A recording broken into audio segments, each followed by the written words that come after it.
We've added a action item requiring discussion, Capen House demolition. Mr. Knight, do you want to kind of tee this up for us and we'll certainly seek public comment? Yeah, Mr. Mayor. At some point, though, as we deal with this, I will look to the commission to see if there are no actions. I'm assuming that the actions that we have taken in the past will continue to stand, and if there's any other motions. I'd actually like to do that before we get to public comment, but if we can't do that before we get to public comment, we'll listen to the public and then we'll make a motion.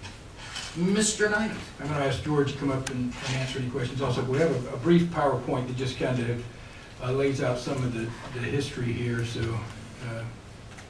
next slide. You can, just a little bit of the history of the house itself. It was built in 1885. Chase and Chapman sold the land to James Capen, I'm sorry, who hired William Thayer to build the house, and they moved in October 1885. 1923, the house was acquired by the Showalter family, and they kind of rebuilt it into a Tudor revival style house, added bathrooms and steam heat.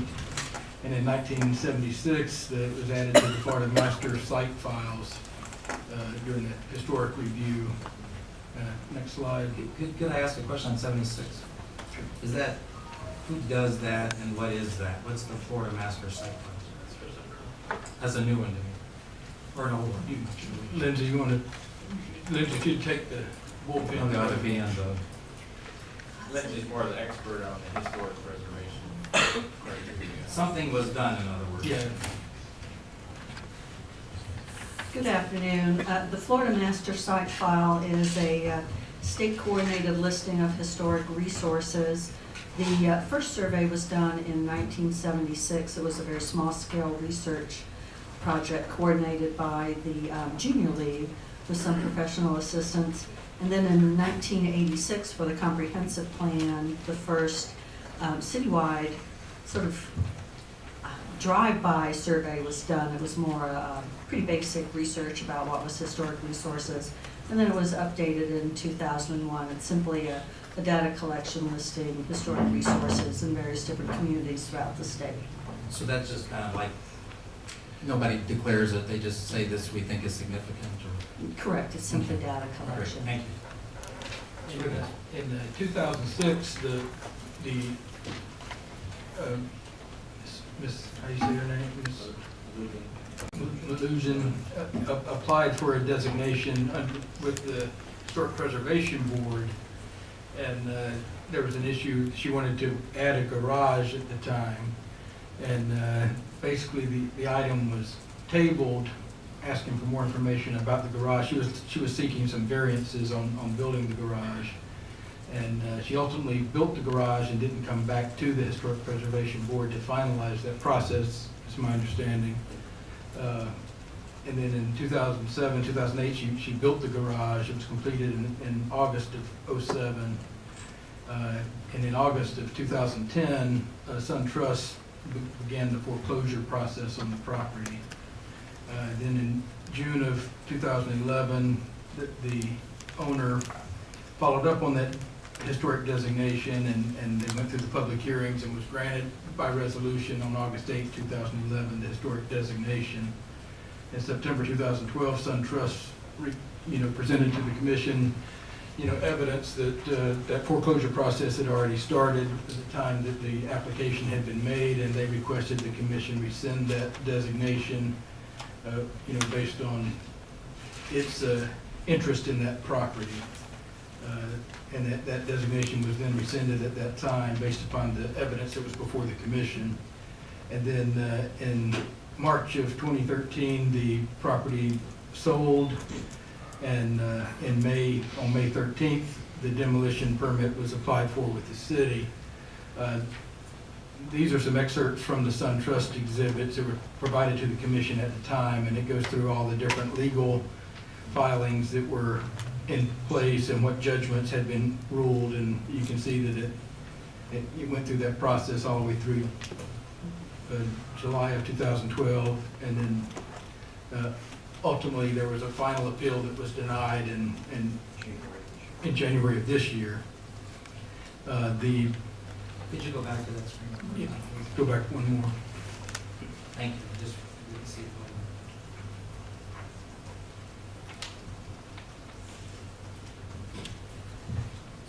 Sorry, you mentioned something that happened in 13, I didn't see that on here. So there was an That's because appeal. this is what was in evidence the day the commission made its decision. So there was still an appeal out there that was then, that appeal was denied in January of 2013.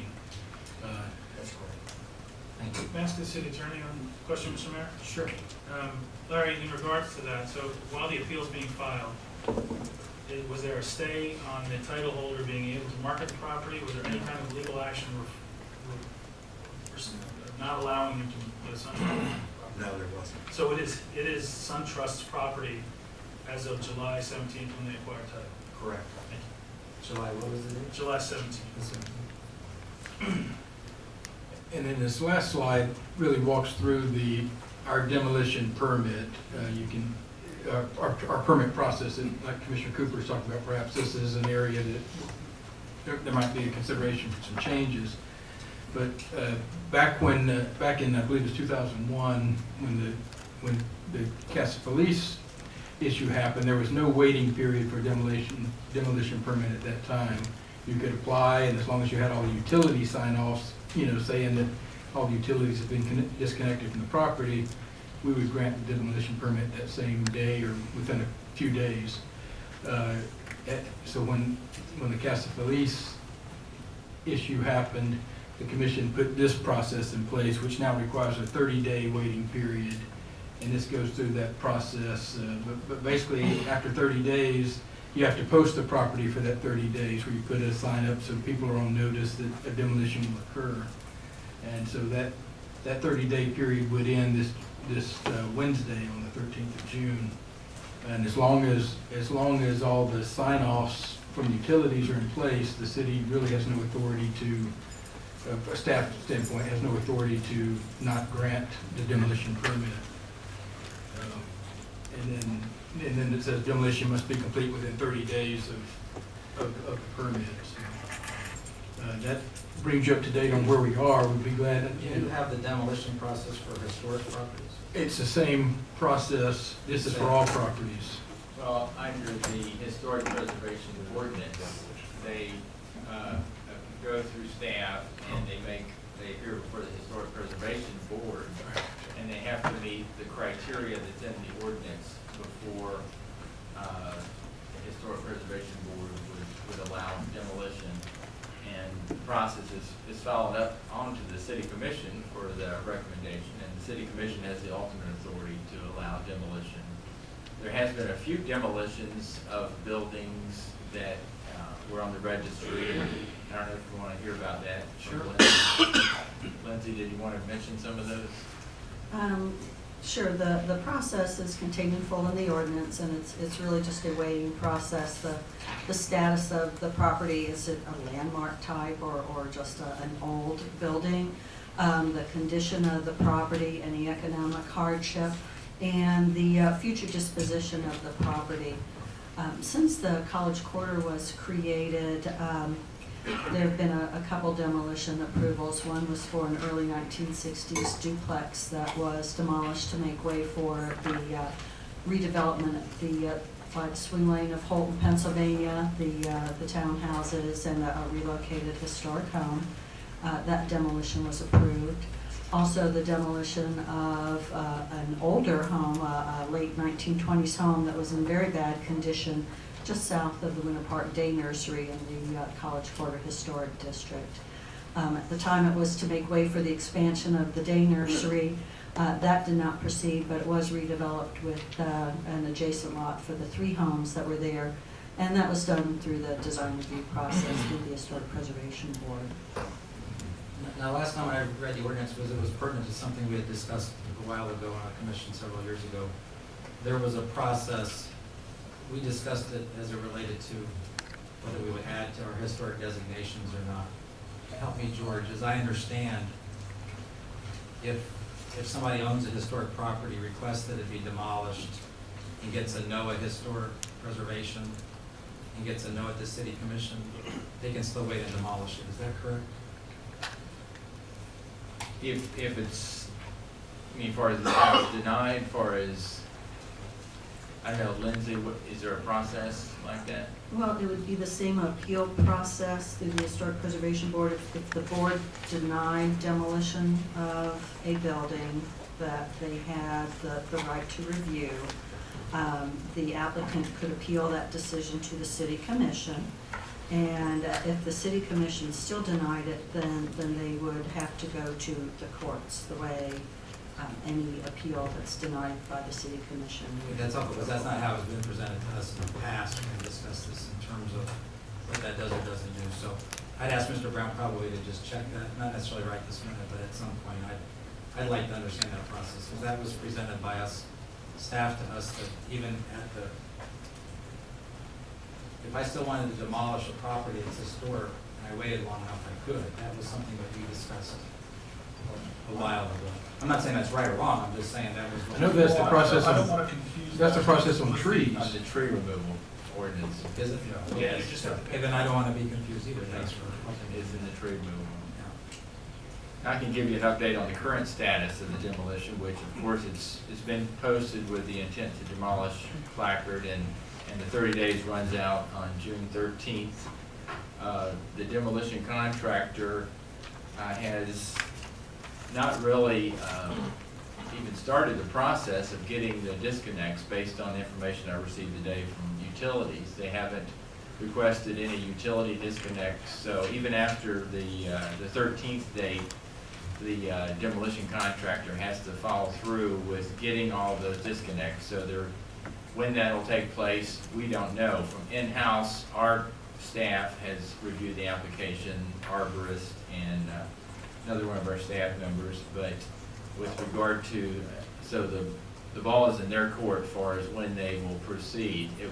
Even after the 13th, it'll take quite some time to get those disconnects. So apparently it's not going to come down immediately after the 13th. It'll be up to the owners and up to the demolition contractor on how quickly they pursue that. Commissioner Mackin?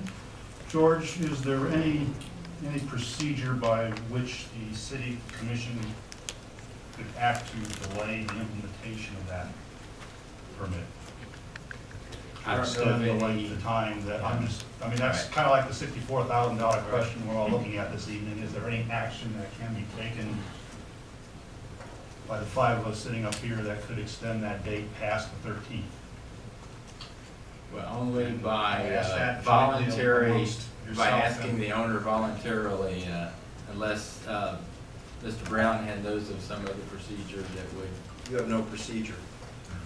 As a practical matter, if staff, in working with the owner or unilaterally seeing reasons within their discretion to perhaps delay, you could probably get some additional time. But if you go too far into the future, you start to bump up against Bert Harris rights, and you're denying a property. No, I totally understand that part, but is there There's no procedure to there's no give them a procedure delay. by which you can enact a delay No. once it's been approved? No. If you were to immediately start an ordinance process, you could then issue a temporary moratorium. Because it's under the doctrine of legislation and process. And that's one of the things Randy and I talked about is perhaps having, in addition to 30 days, maybe a 60 or 90-day wait period when you're demolishing something that's been designated as historic within the last, say, 1 year.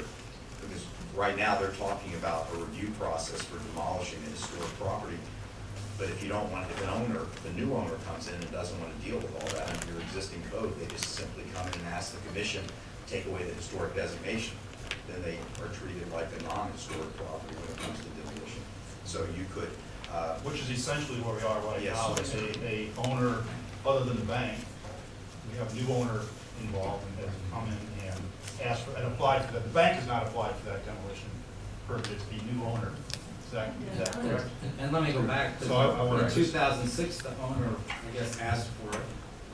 Well, I'm And just, yeah. then either, you were chair of the I commission. I've probably got more And then either. legs either- on this one than anybody. I'm so unclear I'm- whether they rescinded that action or failed to follow through on something or whatever, but for whatever reason, I guess, I mean, if I read the action, I don't wanna put words in anybody's mouth, if I read the action, they didn't get what they wanted from from a garage standpoint, so then they said we're gonna not proceed, I guess, with the historic designation, so we can build a garage. I don't know if that was it, I'm not putting you on the spot.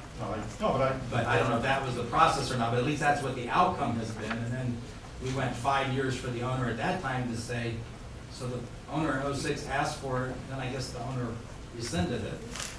Actually, it was approved. The owner, this is the, for a brief history, this is the fourth time. Can we have this back up, the This is- history Can you go before back the a couple previous slides?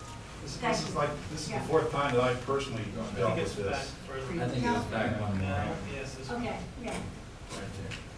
Thank you. I believe that the owner at the time appeared before the Historic Preservation Board and were told some conditions toward granting this variance by the Historic Preservation Board because the owner was seeking to be closer to the property line than allowed, and the conditions and the requests made by the board members was not received by the owner, and the owner withdrew her application. And- Well, it was But it was approved according to the minutes. Right, it's a two-step Right. process in order to Right. have received the variances requested. Right, they had to go The through that. the property had to be designated historic.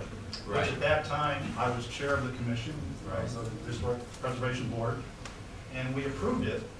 The second action taken that afternoon or that morning was that the applicant also applied for variances for the garage, which Right. the board refused, and consequently, the applicant asked that the approval be tabled. I believe that was the. Okay. And when did what that occurred. happen? So that happened back in 2006. Okay, well, the 1213, So it wasn't, Only has it was the- approved once for historic. it has the owner's request and our historic board to approve it at 5-0, then the denial of the requested variance. And then at that point, the owner at that time rescinded her request?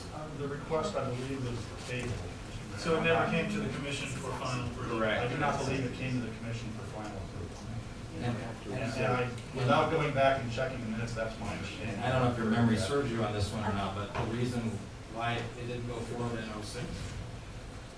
Well, I believe that in addition to the historic designation, the applicant also was looking for variances to construct or remodel a garage.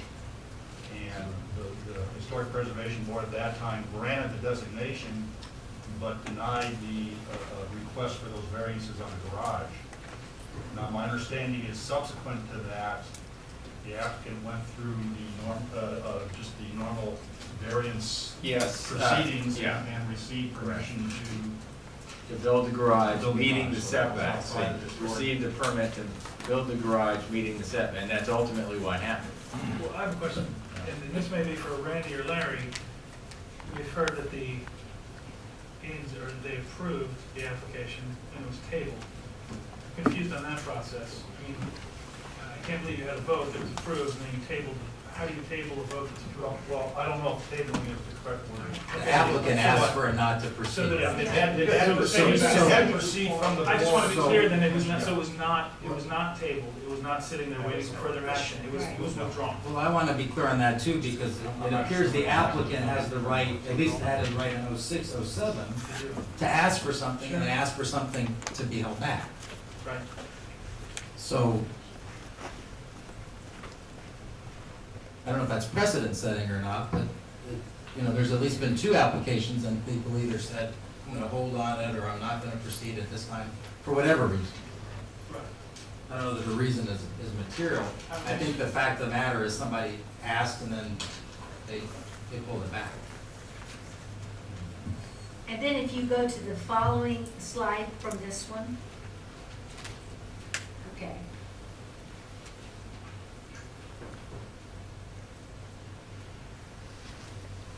So the very first motion for a final summary judgment was 6/2/11, and then it was filed on 6/22/11 to be considered again. Is that correct?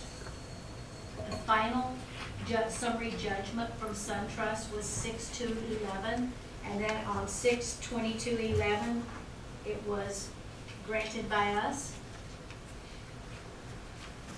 Is that what I'm saying Yes. here? So the judgment, Yes. final summary judgment from the court system before it was appealed, saying it was in foreclosure, happened before it was appealed or before it was requested to come in front of us again? Yes. Okay. So we haven't done anything improper in any of this, but the question is, was there information that had we had, would we maybe have not made the same decision on either one of those times, the first time or the second time? And that was my problem, is like when they came the first time. Who's they? When the applicant came the first time. Which, To put the historic designation in place. In 2000.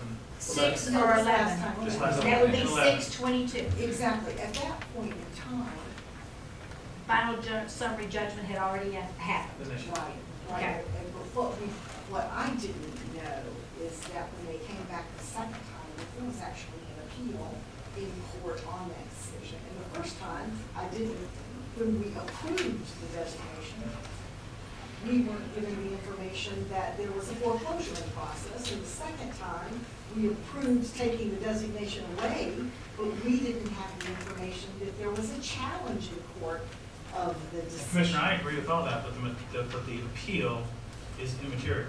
Right, what I'm saying is, there was nothing that we Correct, did Larry? wrong, I appreciate that. Okay. Everything we did was accurate, Right. but the result was a process that failed. Oh, And the process failed because we didn't have information. I would have tabled. And how are you, I don't know how you're determining failure at this point, but I my, would have tabled the decision had I known that there was a challenge, of that foreclosure decision in court going on at the time. We didn't know that. I don't think we can base it on that because I don't know that that's, holders. yeah, I don't, I mean, the question before us is can the applicant ask? Just like in 06, 07, the applicant asked, and then the applicant in 06, 07 said, no, I don't want to have historical designation. Ostensibly because of, That's a lie, I'm sorry. That's she's there. well, I'm sure we'll hear from her, but I certainly don't want those types of things. I'm just going based on the facts that have been presented to us. So I mean, to me, at question is not, is can an owner ask for this and then ask for it to be taken away? And so it's happened twice. It happened twice. It's happened twice. Right. Okay, got it. You know, Mr. Mayor, as I've pondered this over the weekend, I guess ponder is a good word. I have lots of notes here that are probably somewhat meaningless, but to me, it really boils down to we have a not a piece of property, but a building that is scheduled to be demolished or can start. As a demolition permit. Can start. A permit. A permit is issued and demolition can start as soon as they're able to after 13. And to me, the real question that I'm asking myself is, do I want to perform some form of action this evening that would buy some time, and that's where I'm at, would buy some time, a short amount of time in my mind, but would buy some time to see if there is a way to discuss the potential moving of that building off of that site. In my heart, and I'm just cutting to the chase because I've gotten barraged by all the emails, I'm sure it's all you have. It is apparent to me, and I may be wrong, but it is apparent to me that the current owners of that property wish to demolish the structure. And they're perfectly, in my estimation, legally entitled to do so. It may not be the greatest of historic structures, but it's one of ours. And that's maybe as historic as we get here in this community. And so I'm waiting to hear from people that are gathered here today. But the real question to me is, do we want to take some form of action that buys time to discuss that with the owner and to see if there's a plan that could be in place to do that? I don't put my cards on the table. I don't think we're going to be in a position to say we're going to keep the house in the location that it is. I'm a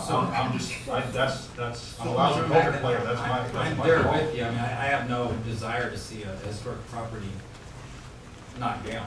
I don't have any desire to that, but I mean, I looked at the city manager, who I can't see right this minute, I mean, Oh, sorry, the city oh, oh. attorney. He's The city hiding attorney was behind leaning you. even further back. And the moment he might be under the table. Oh, that's, And, you know, I'm hesitant to legislate by email. no, And I'm hesitant to legislate by, I mean, within our ordinances and our codes, obviously our ordinances and codes didn't foresee that people could ask for and then request something, in this case twice, for historical designation. You know, I mean, we could take action tonight, and I suppose it could be, you know, quickly challenged in the court of law. I don't know if you want to do that or not. That's, Mr. Brown, I don't know if you want to. Without getting into a real lengthy legal statement, I think the city probably would have a sufficient municipal purpose if after considering everything, you wanted to issue a short-term delay, you know, maybe a rescission and then a reissuance of the permit for maybe 60 days in the future to see if there could be like a Casa Feliz movement, a group of charitable people come together and because I think a court reviewing that would say it's a short term. Now, if the property owner could show real expenses and reliance on the permit, you may have to pay for that delay, but I don't think it would be, in the scheme of things, a large sum of money, you know, because I don't see how much they could have incurred in reliance on that type of a demo permit. But certainly you might, that would be the downside would be possibly having to pay some of their reliance expenses because they do have a permit that they have a right to act under.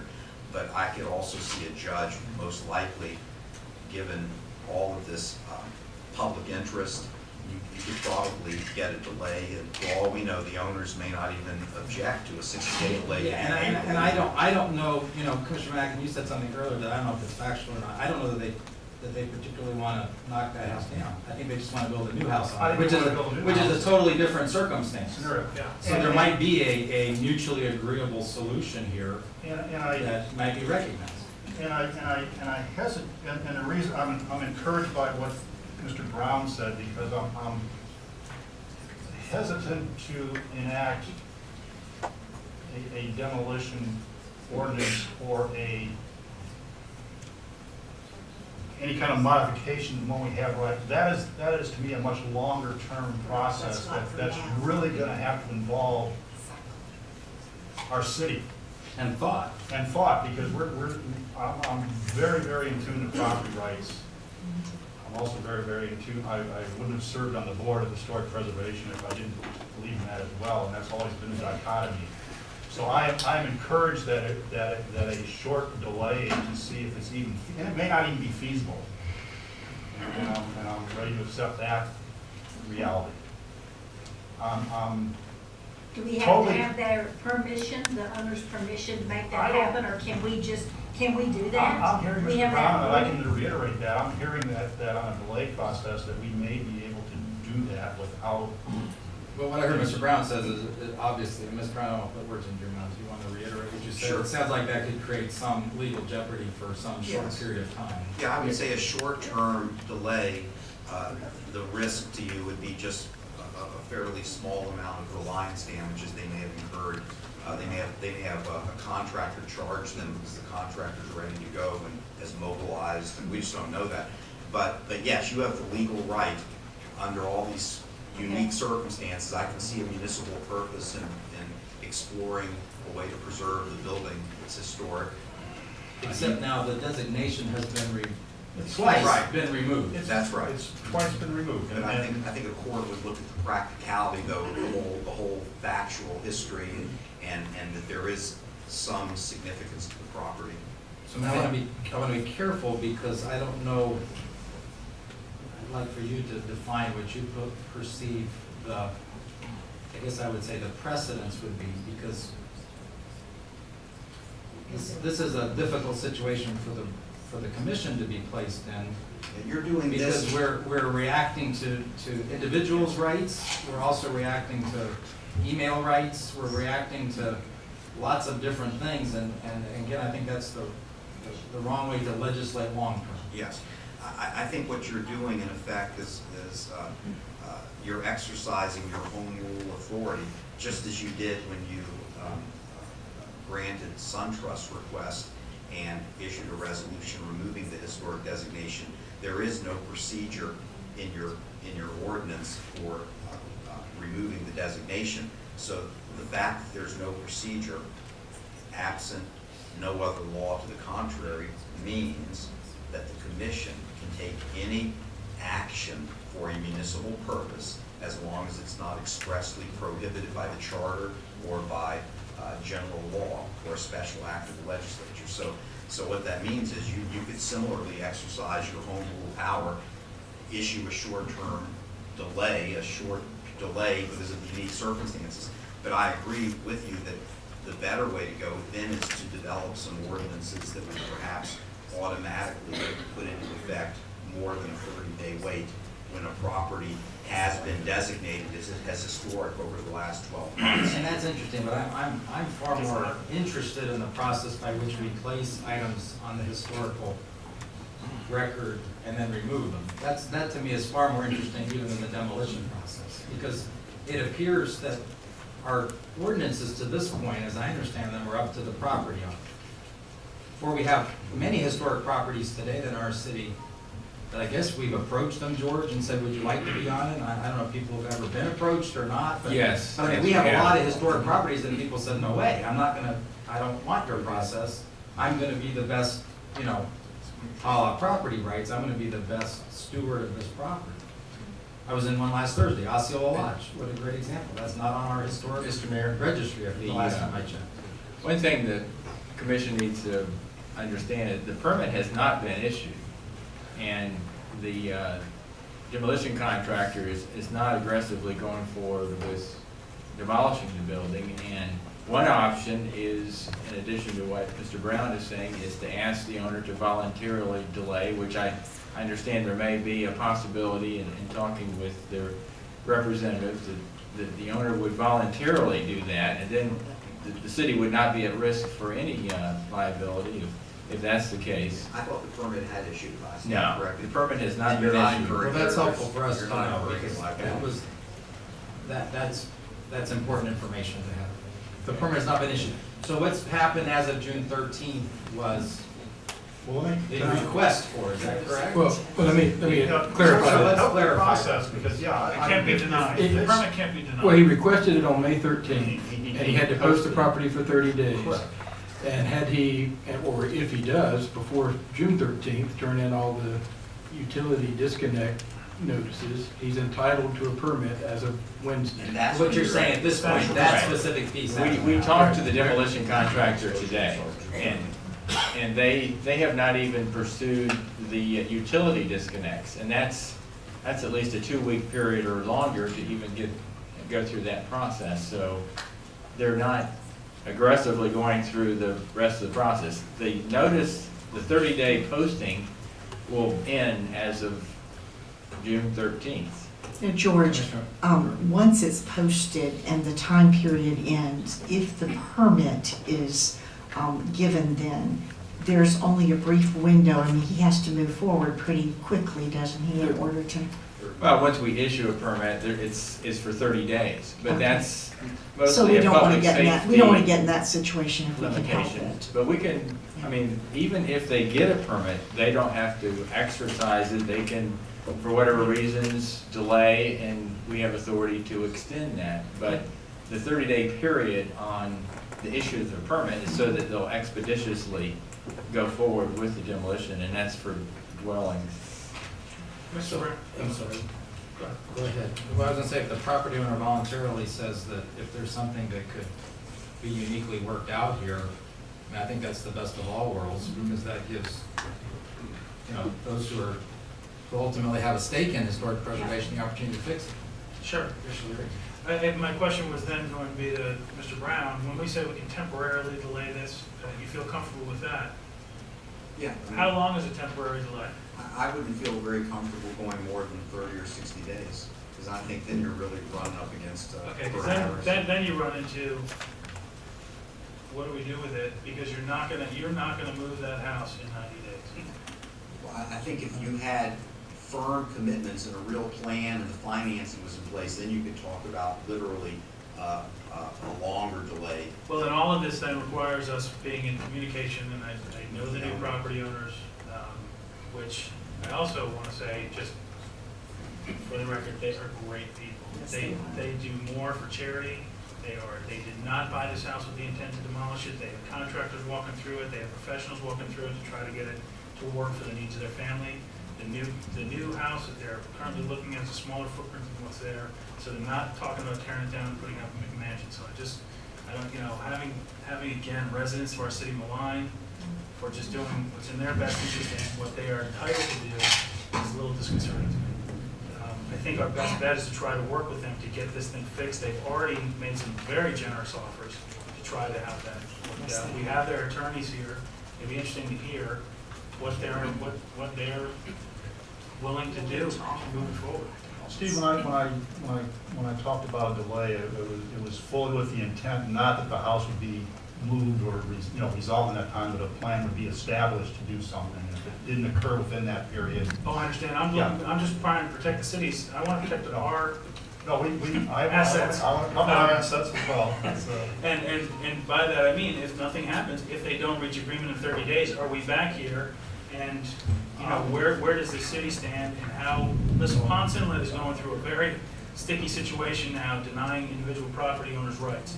I want to stay out of that situation. I don't need a $40 million lawsuit judgment against the city like Ponce Inlet's facing. I don't think anybody, the citizens, want that. I think we need to deal with the current owner of this property and basically ask them to, I don't think we should mandate anything on them. I think we should ask and they've been very approachable about it. They're in discussions. I think, our best bet is to go down that path, rather than put the city in any jeopardy taking major action that could possibly jeopardize any lawsuits in the future.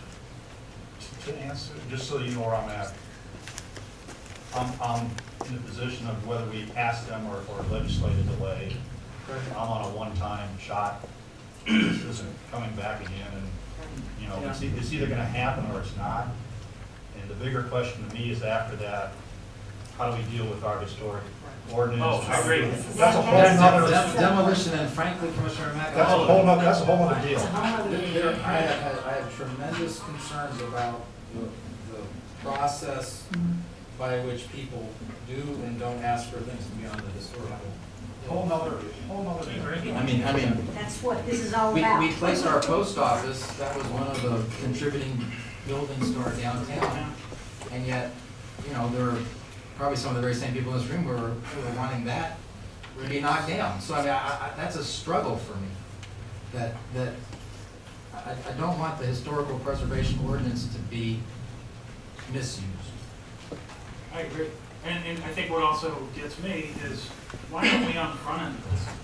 Amen. This is up here.